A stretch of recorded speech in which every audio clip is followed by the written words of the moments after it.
Down to this. Here's where I drilled and then chisel it away. Judd Nelson has made a career of creating sculptures that are amazingly real in size, in shape, in texture, and in color. But his art isn't easy to define. I never thought of it as realism. I never thought of it as pop. It has nothing to do with pop. It's sculpture for seeing, and it's an investigation of how to see, what to see. Nelson started his career in the late 1960s, when conceptualism was the talk of the art world.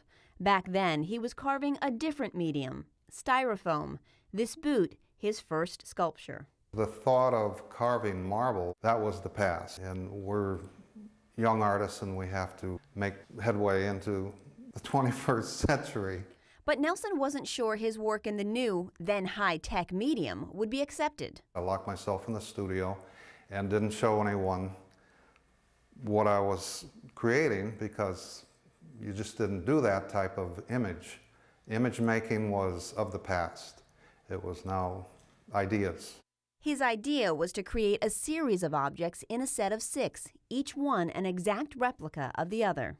Just in my mind said, okay, holographic images of mass-produced objects. That's how I'll proceed.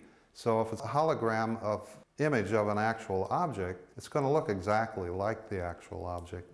This chair made of styrofoam is part of Nelson's first collection of 6. You can see how he pays painstaking attention to every detail. It looks real enough to sit in. In a sense, I'm like a journalist, and each model is like a journey, and I take notes throughout the journey, and then the finished sculpture happens. Nelson's journey continues today, but over the years, he's gone back to a classical medium. People said, you can't change. You've got to continue to do with the foam. And I said, watch. What Nelson creates with Carrara marble is nothing short of spectacular. His sculpture of a marble hefty bag is known around the world. But Nelson didn't stop there. Like the glove, if you notice the leather, it looks like leather. It better look like leather. I'm out of business. It's a round file put in that surface, but it's all in how it's handled. It's the most amazing thing. There are marshmallows, pieces of Wonder Bread, hot dog buns, and toilet paper rolls. I'm on roll number 25, so there exists 24 of them out there, and that's 24 different brands. So it's kind of humorous in my mind, makes my day when I buy a different brand.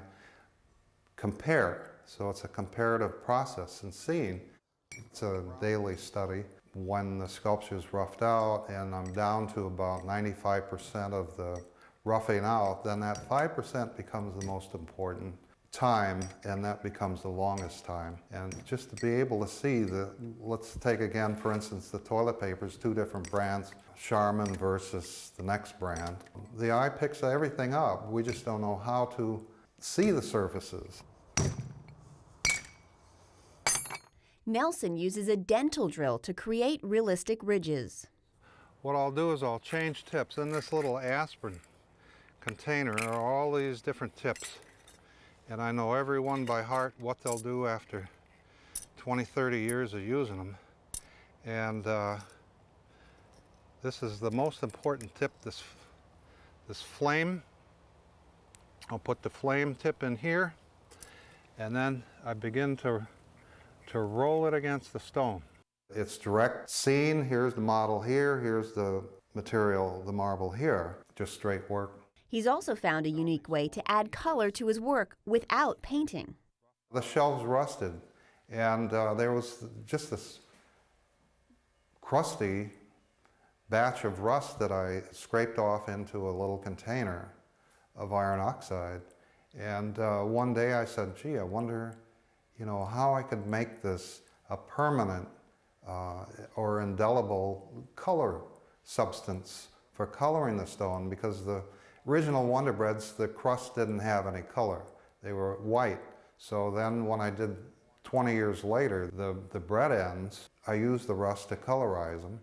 In other words, there was such a rough surface, this little rust would go into there, and I could just breathe on it, and just breathing on it was enough moisture to turn that iron into liquid, and that's how they're colorized, with plain old rust. Nelson also works in a more traditional format. His bust of former Vice President Walter Mondale is showcased at the U.S. Capitol. And this sculpture, featuring a weightless astronaut, welcomes visitors to the Gerald Ford Museum in Michigan. But since moving to Bonita Springs, he's found a new stone to work with. Here I am all of a sudden in Florida, and here's this cap rock or lime rock, or they call it coral too, and I saw right away the most perfect stone for Cheerios on a larger scale.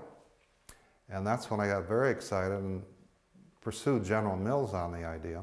The company commissioned Nelson to create several large Cheerios for the company's headquarters, each piece about 3 to 4 feet in diameter. I'm used to dealing with semi-precious stones, and this is like roadkill. This coral here, it's useless. But it had these beautiful properties for the Cheerio. The holes, the porosity, the color. I really like to take something that's absolutely worthless, and this is about the most worthless stone that I could possibly work with, and make it into this most magnificent sculpture. For months, Nelson worked on his Cheerios at the Bonita Springs Art League patio. The project has inspired him to do more with coral, and whatever he creates, chances are it will amaze. I'm ready for coral, and I can't wait to continue.